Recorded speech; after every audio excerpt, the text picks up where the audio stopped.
Inter মায়ামির মহাতারকা Lionel Messi ভাব প্রকাশের মাধ্যম হিসেবে বেছে নিয়েছেন শুধু স্প্যানিশ ভাষাকেই। কথা বলার সময় আমার অস্বস্তি লাগে, আমি এটা পছন্দ করি না, তাই সবকিছু স্প্যানিশেই করতে স্বাচ্ছন্দ্য বোধ করি। তবে ইংরেজির ক্ষেত্রে আমি মনে করি আমি বলতে পারি এবং অন্যরা তা বুঝতেও পারে। সম্প্রতি আর্জেন্টিনার লুজো টিভিকে দেয়া দীর্ঘ সাক্ষাৎকারে জীবনের অনেক খুঁটিনাটি বিষয় নিয়ে কথা বলেন মেসি। সেখানেই জানান কেন তিনি স্প্যানিশ ছাড়া অন্য কোনো ভাষায় কথা বলা এড়িয়ে চলেন।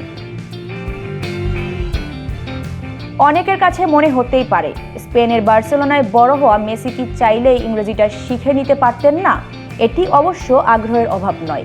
মেসি নিজেই জানিয়েছেন ব্যক্তিগত পরিসরে তিনি ইংরেজিতে কথা বলেন। আসলে এই সিদ্ধান্ত ফুটবল মহাতারকার সরল ও বিচক্ষণ ব্যক্তিত্বেরই প্রতিফলন, যা ইউরোপ অধ্যায়ের পর বর্তমানে যুক্তরাষ্ট্রের মতো ইংরেজি ভাষার উপর নির্ভরশীল দেশে খেললেও বদলায়নি।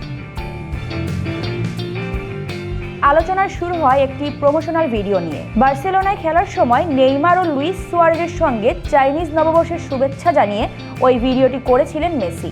ভিডিওতে দেখা যায় নেইমার ও সুয়ারেজ চীনা ভাষায় কথা বললেও মেসি কথা বলেন স্প্যানিশে। শুধু ফুটবল কিংবা ক্রীড়াঙ্গনেই নয়, লিওনেল মেসির জনপ্রিয়তা আছে এসবের বাইরেও। আর্জেন্টাইন কিংবদন্তির নাম ডাক নিয়ে নতুন করে কিছু বলারও নেই। ফুটবলে নতুন মাত্রা যোগ করা, 8 বারের ব্যালন ডি'অর জয়ী, ইউরোপ জয় করে এখন মার্কিন মুল্লুকে দাপিয়ে বেড়াচ্ছেন।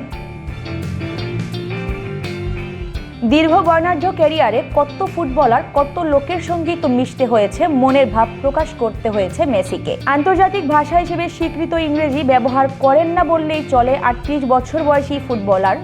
মেসির ক্যারিয়ারে চিরপ্রতিদ্বন্দ্বী ক্রিস্টিয়ানো রোনালদো এই ভাষায় বেশ পটু হলেও এই ভাষা ব্যবহারে অনীহা আছে বিশ্বকাপ জয়ী অধিনায়কের।